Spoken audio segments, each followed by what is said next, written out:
Кыргыз-тажик чек арасынын калган тилкелеринин сыпаттамасы толугу менен аяктады. Баткенде өкмөттүк делегациялардын тең төрагалары жолугушту. Мамлекеттик гимнди өзгөртүп жаңылоого даярдык башталды. Жаңы гимндин жобосун даярдоо жыйыны өтүп, сынактын шарттары түшүндүрүлдү. Кызмат абалынан кыянаттык менен пайдаланышкан жетекчилик кызматтагы бир катар салыкчылар кармалды. Эми ушул жана башка жаңылыктар менен күн жүрүш маалымат программасынын кечки топтомуна кененирээк таанышасыздар. Саламатсыздарбы? Студияда Шекер Сатыбалдиева. Кыргыз-тажик чек арасынын калган тилкелерин макулдашуу иштери аяктады. Бул тууралуу министрлер кабинетинин маалымат кызматынан кабарлашты.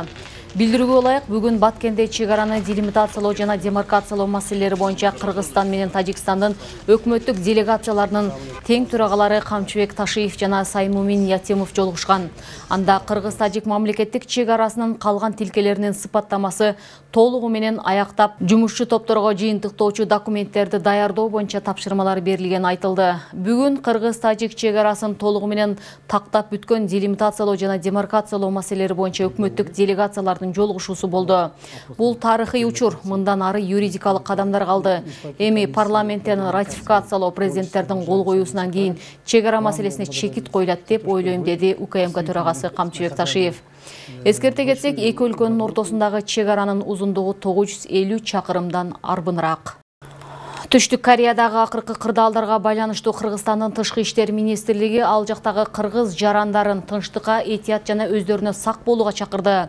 Мекеменин басма сөз кызматы тараткан кайрылууда Түштүк Кореядагы кыргызстандык жарандарга зарылчылык болбосо, жашаган жеринен чыкпоо сунушталган. Кыргызстандык жарандарды жергиликтүү бийликтин көрсөтмөлөрүн аткарып, кандай гана болбосун жапырт өзгөчө саясий мүнөздөгү иш-чараларга аралашуудан карманууга үндөдү. Тышкы саясий мекеме Түштүк Кореядагы кырдаалдын өнүгүшүнө тыкыр көз салып турганы, Кыргызстандын Сеулдагы элчилиги өлкөнүн тиешелүү органдары менен тыгыз байланышта экени кабарланды. Суроо жаралса, Кыргызстандын Түштүк Кореядагы элчилигине кайрылууга болот. Өлкөдө Кыргыз Республикасынын гимнине өзгөртүү киргизип, жаңылоого даярдык жумуштары башталды. Бүгүн Маданият, маалымат, спорт жана жаштар саясаты министрлиги жазуучулар, композиторлор жана музыка өнөрпоздор союзу менен биргеликте жыйын өткөрүп, жаңы гимндин жобосун даярдоо боюнча алгачкы жыйынын баштады. Эрежеге ылайык биринчи жобо даярдалып, андан кийин сынак жарыяланат. Мындан улам отурумдун катышуучулары жободо көрсөтүлө турган сынактын шарттары, аны кайсы комиссия караш керек, жаңы жазылган текст канча муунга ылайыкталыш керектиги сыяктуу бир катар маселелерге өз пикирлерин билдирди. Талкууда дагы кандай сунуштар берилди, кененирээк кесиптешим токтолот.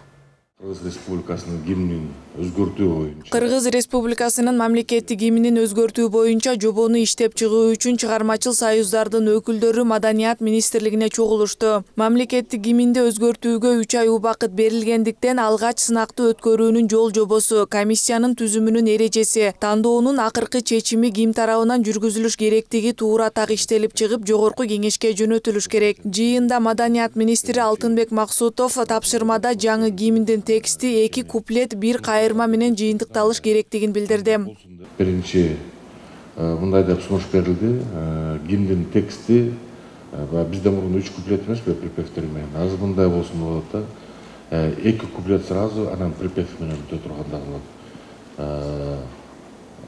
Ошону баштап, анан кийин азыр биз дагы сиздердин сунуштарыңыздар менен Маданият министрлиги ошону жобону иштеп чыгат, конкурс кандай өтүш керек, ошону иштеп чыгып, биз жогорку кеңешке сунуштайбыз. Комиссиянын түзүмү кандай болот, кимдер катышат, кандай кылып тандайбыз, ошолордун негизин талкуулап алсак дегенбиз. Отурумда белгиленген 3 айда атайын комиссия түзүүнүн ордуна жазуучулар союзунун төрагасы Каныбек Иманалиев статусу туура келген Токтогул атындагы мамлекеттик комиссиянын иш алып баруусун сунуштады. Иманалиевдин айтуусунда комиссиянын чечими тандалма болбош үчүн жыйынтыкты нотариус чыгарыш керек. Бул ортого тааныш салууну, жыйынтык чыгарылгандан кийин ар кандай терс пикирлердин жаралуусун, ошол эле учурда коррупцияга жол бербей чечим калыс болот. Анткени сынакка катышкан акын, жазуучу, композиторлордун ичинен бир гана мыктысы тандалгандыктан утулуп калгандар дароо оппозицияга айланары талашсыз. Биринчи уровень силер положение жасаңыздар. Экинчи тандоо комиссиясы кайсы түшкөнүн токтолгон мамлекеттик сыйлык комиссиясы бар. Алардын статусу сизден да жок да. Үчүнчү ал комиссия эмес, нотариус кабыл алсын. Эми намусубузга тийип сүйлөшөйүн, колдон келсе бөлөгүлүктөн болсун. Ар бирине Карбулас Бакиев ким экенин билбейт. Ырдын автору Карбулас Бакиев экенин билбейт, номер берет ар бирге 3-чү, 5-чи, 6-чы депчи. Кийин жеңип чыкканда, кийин сизге да эч ким претензия айта албайт, токтогул сыйлыгын айта албайт, токтогул сыйлыгы болгону качествосын карайт, автор ким экенин билбейт да. Биякта баардык абийирде сактап калчу нотариус. Эгерде нотариус жанагы кино сыйлыктардын үчүн ызычуу болбойт. Нотариус чечет. Жободо мамлекеттик гимндин жаңы жазылган тексти кайсы муунга туура келиш керектиги да көрсөтүлөт. Кыргыздын улуттук стили 7-8 муун болгондуктан жаңы гимнге жеңи жоктун стилиндеги 7-8 муунду колдонуу сунушу айтылды. Анткени Алыкул Осмоновдун 11-12 стилдеги мууну ырдаганга да, музыкасын жазууга да кыйын болуп калат дешет. 7-8 эле туура болобу деп мен деле ойлоп атам. Анын кыргыздын табиятына ошол жакында. Манастагы, төкмөлүктагы баардык жанрлар ошол менен. Россияныкы дүйнөдө эң жакшы деген еврейлердики 7-8 мыңдан. Биринчи кезекте текстти кабыл алгандан кийин анан кийин композиторлорго сынак жарыяланыш керек да. Татыктуу текст. Мен ошого кабатыр болуп атканда 1-апрелде анан ошондо жанагы чоң кетет. Көбүрөөк жазылат. Анан кийин дагы бир жери бар. Жанагы оончулар катышат деп атасыңар, айылдан чыккан оончу жеңип алды деп коелу. Ал оон эле билет, ал оркестрди тиякта хор, гимни хор ырдаш керек, оркестр катыш керек. Аны баары бирөөгө алып барып анда учкаштырып жармаштырыш керек болот. Жанагы экиден автор болупчу. Бул оркестр чал Доронук оркестровкага берип, хорун иштеп чыккан. Бул оон жакшы оон экен депчи. Анан үчүн көп процедура анын баары. Анан оркестровка жасап, анан оркестрга бөлүштүрүп, анан хорго үйрөтүп, анан жанагы жыйынтыктоочу токтогул сыйына жеткенге чейинки эле процедура бир топ убакыт алат. Чыгармачыл союздардын жыйынында өзгөртүү киргизүү сунушталган жаңы гимнди даярдоого 3 ай жетишсиз экени да айтылды. Мындан сырткары сынактын жыйынтыгында бир орундукка 2 же 3 талапкер көрсөтүлсө, алар үчүн кайра сынак өткөрүү керектиги да калыс болору. Берилген 3 айдын канча убактысын сынакка, жеңүүчүнү тандоо туруна бөлүнгөн убакыттар талкууланып, жазуучулар, композиторлор жана музыка өнөрпоздоруна атайын тапшырмалар берилди. Жободо алдыңкы 3 орунга байгелүү сыйлыктар каралары Кандай болгондо биз туура чечим кабыл алабыз. Анткени жобону иштеп чыгыш керек болуп атпайбы? Ошол жөнүндө жыйын кылдык. Биз азыр Маданият, маалымат, спорт жана жаштар саясаты министрлиги 3 союзга тапшырма министрлик менен биргеликте жобону иштеп, кыска убакыттын ичинде иштеп чыгуу. Анын тартибин кандай алып барабыз, ошол жөнүндө сөз кылдык. Тапшырма берилди. Bir жуманын ичинде, bir 10 күнүн ичинде биздин жобо Кудай буйрса даяр болот.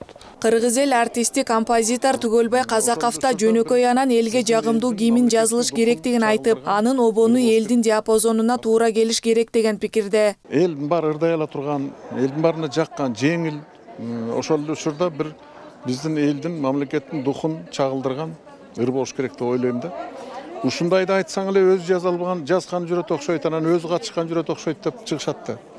Мен андай эмес, мен башында эле ошол гимн боюнча бар талашып, чапкылашып атканда эле айткам, эл ырдай ала турган гимн жазып бергилечи.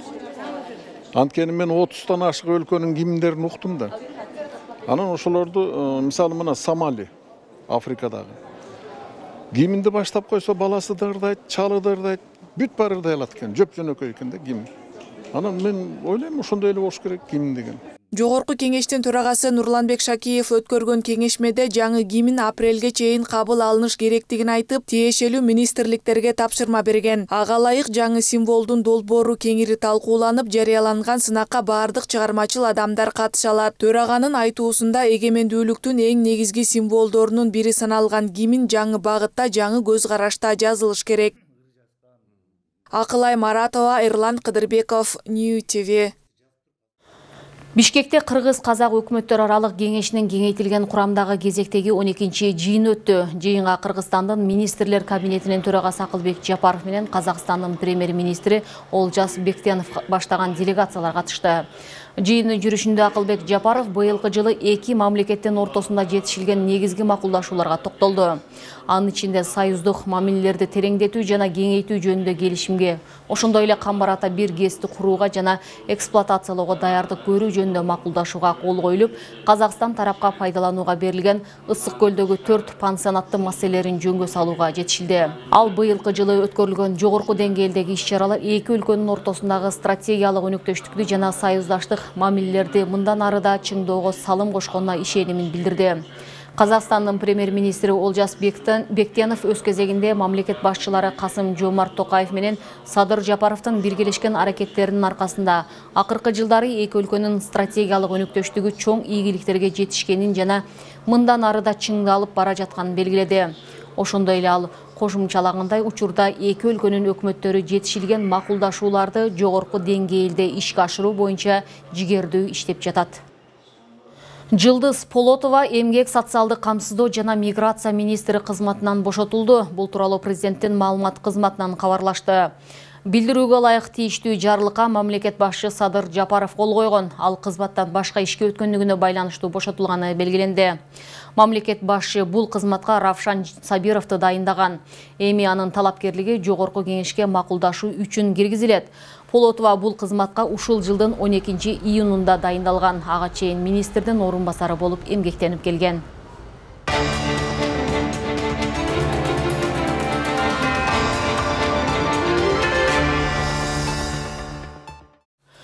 Ички иштер министрлигинин басма сөз кызматы Сокулук райондук милициясынын тергөө кызматкерине пара сунуштаган адвокат кармалганын билдирди. Маалыматка ылайык адвокат айыпталуучулардын аракеттерин жеңилирээк беренеге өзгөртүү үчүн $2000 өлчөмүндө пара сунуштаган. Тергөө кызматкери бул маалыматты жетекчилигине билдирип, анын негизинде башкы прокуратура тарабынан кылмыш жаза кодексинин пара берүү беренеси боюнча кылмыш иши козголгон. Мекеме тергөө жүргүзүү үчүн ишти Ички иштер министрлигине өткөрүп берген. 3-декабрда милиция кызматкерлери адвокатты кармаган. Маалыматта анын 215 000 сом акча каражатын тергөөчүгө анын иш бөлмөсүнө бергени тастыкталганы жазылган. Шектүү Бишкек шаардык милициясынын убактылуу кармоочу жайына киргизилди. Окуянын чоо жайын аныктоо жана күнөөлүүлөрдү жоопко тартуу максатында тергөө иштери улантылууда. Мамлекеттик салык кызматынын жогорку кызматтагы бир катар кызматкерлери кармалды. Бул тууралуу Улуттук коопсуздук мамлекеттик комитетинен билдиришти. Маалыматка ылайык алкоголдук суусундуктарды кант кошулган продукцияны тамеки өндүргөндөр жана импортерлор өлкөнүн түштүгүнө товарды жеткирип, андан кийин жүк коштоочу документтерди артка чакыртып алып турган. Ал эми салыкчылар муну көрмөксөнгө салып, быйыл эле жалпы суммасы 3,2 миллиард сомдон ашкан акциздик товардын документин артка чакыртылышын көз жазымда калтырышкан. Факты боюнча кызмат абалынан кыянаттык менен пайдалануу беренесинин негизинде иш козголуп, салык кызматынын Бишкектеги 3 райондук башкармалыктарынын жетекчилери жана ири салык төлөөчүлөрдү көзөмөлдөө башкармалыгынын башчысы колго түшүрүлгөн. Белгилей кетсек, буга чейин 3-декабрдын кечинде мамлекеттик салык кызматынын Свердлов, Ленин жана Октябрь райондору боюнча башкармалыктарынын жетекчилери кармалып, УКМКнын убактылуу кармоочу жайына киргизилгендиги айтылган. Жер астындагы унаа токтотуучу жайлар мэриянын көзөмөлүндө. Бүгүн шаар мэринин тапшырмасы менен кала жетекчисинин орун басары Азамат Кадыров шаардык кызматтар менен биргеликте жер алдындагы унаа токтотуучу жайларды текшерди. Алгач Медеров жана Жукеев Пудовкин көчөлөрүнүн кесилишинде жайгашкан Глобус гипермаркетиндеги жер астындагы унаа токтотуучу жай текшерилди. Ал жерде унаа токтотуучу жайдын ичинде уруксатсыз объектилер орнотулуп иштеп жаткан. Мыйзам бузууларды жоюу жана долбоорго ылайык келтирүү боюнча жеринде көрсөтмөлөр берилди. Ал эми Токомбаев көчөсүнүн 53-1 дарегиндеги Глобус гипермаркетинде мыйзам бузуулар аныкталган жок. Объект таза жана иреттүү, ошондой эле электр унаалары үчүн электр кубаттоочу жай станциялары бар. Андан кийинки Томми Мол соода жана оюн зоок борборунда болсо уруксаты жок унаа жуучу жай уюштурулуп, долбоорго туура келбеген башка объектилер тургузулган. Бишкек шаары боюнча архитектура, курулуш жана турак жай коммуналдык чарба мамлекеттик агенттиги буга чейин мыйзам бузууларды жоюу боюнча буйрук чыгарган. Бул жолу буйруктун аткарылбаганы боюнча ушундай эле документ чыгарууга тапшырма берилди. Текшерүүнүн жыйынтыгы менен мэрдин орун басары жер астындагы унаа токтотуучу жайларды инвентаризациялоо иштерин күчөтүүнү жана орун алган мыйзам бузууларды жоюу боюнча объектилердин ээлерине түшүндүрүү иштерин жүргүзүүнү тапшырды. Чүй облусунун Кемен районундагы Тар суу айылынан жалгыз тал жайлоосуна 29 ноябрда чыгып кетип дайынсыз болгон 1981 жылы туулган эркек адамдын жансыз денеси табылды. Бул тууралуу Өзгөчө кырдаалдар министрлигинен кабарлашты. Буга чейин маалым болгондой жайлоодо сарайда турган досуна кеткен бойдон өзү дайынсыз болуп, аты кайтып келгени тууралуу маалымат 1 декабрь күнү 102 кызматына түшкөн. Ал эми Өзгөчө кырдаалдар министрлигине Ички иштер министрлиги тарабынан 2 декабрда билдирилип, ошол убакыттан бери издөө улантылып келген. Бүгүн 4 куткаруучу, Ички иштер министрлигинин 50 кызматкери жана 40 жергиликтүү тургун, жалпы 94 адам тартылып, саат 13:30да изделип жаткан жарандын денеси Чоң Кемин суусунан жергиликтүү тургундар тарабынан табылып, милиция кызматкерлерине өткөрүлүп берилди.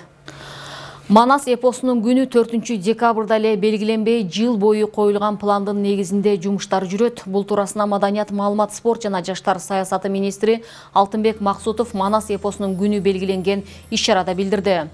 Министр жыл ичинде Манас театрынын жаңы имараты салынганын, ал жерге жаңы эмеректерди алуу, техникалык, базалык жактан камсыздоо, Манас эпосун 3 жылдык китеп кылып чыгаруу иштери Илимдер академиясы менен биргеликте жүрүп жатканын, мындан сырткары чет мамлекеттерде Манас театрынын бөлүмдөрү ачылганы сыяктуу аткарылып жаткан бир катар иштерди мисал келтирди. Бүгүн Манас эпосунун күнү Токтогул Сатылганов атындагы Кыргыз улуттук филармониясында белгиленип, ага мамлекет катчы Сүйүнбек Касманбиятов, Маданият министри Алтынбек Максутов баштаган бир катар аткаруу, мыйзам чыгаруу органдарынын жетекчилери, маданият жана коомдук ишмерлер катышты.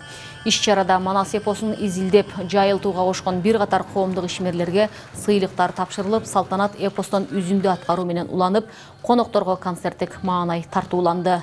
Мындан ары жайылтуудагы багыттарыбыз биз сөзсүз түрдө Кыргызстандын ичинде гана кайнап тура бербестен эл аралык деңгээлге чыгышыбыз шарт.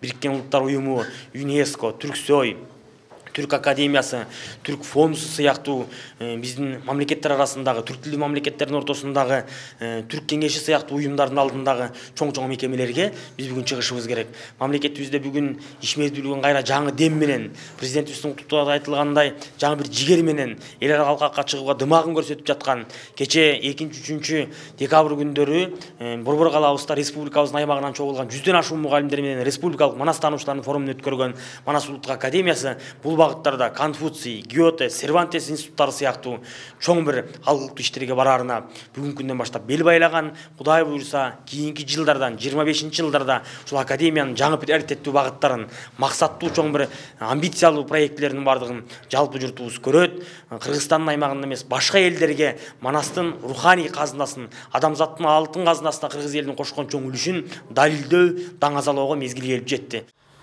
Бүгүнкү көрсөтүүбүз мына ушундай жаңылыктар менен жыйынтыкталат. Кийинки эфирлерден көрүшкөнчө аман болуңуздар.